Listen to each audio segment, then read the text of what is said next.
I'm honored to welcome you to Clingendael for the 2023 State of the Union Conference. The 9th of November being the anniversary of the fall of the Berlin Wall. And 2023 being the year of the 40th anniversary of the Clingendael Institute. We're celebrating these two anniversaries in dark times. It's fair to say that we face the most serious threat to global security for decades. We can no longer be dependent on others for our security.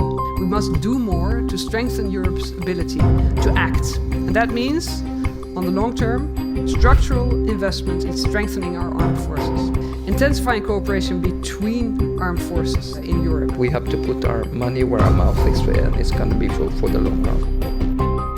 The Ukrainian government has a reasonably clear definition, which is take back all of their territory, which involves retaking of Crimea. It's going to be quite difficult. Is that the war that you're supporting them with? Well, that's for the Ukrainians to decide what is victory and not. We have dependencies between 65 and 98% on critical goods for our green transition. We simply cannot do without China. So decoupling is no option. China is too big, it is too important. Invest in our own capabilities and make sure that in this area where we still are ahead of China, for example in science and technology, keep that position, keeping China being also dependent on us.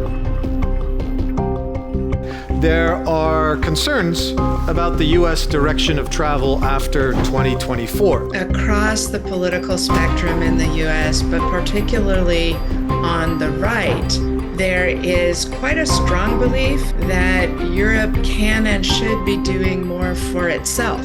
There isn't any unity within the European Union, or within Europe, or really any capability of deciding what to do in a collective way vis-a-vis the United States. And within Europe, I think there are some quite tough questions as well. There's a kind of assumption that if it's a really tough relationship with Trump administration, that the Europeans will do more to hang together. But there's a little bit of evidence from the last time that there can also be some competition for US attention amongst various Europeans.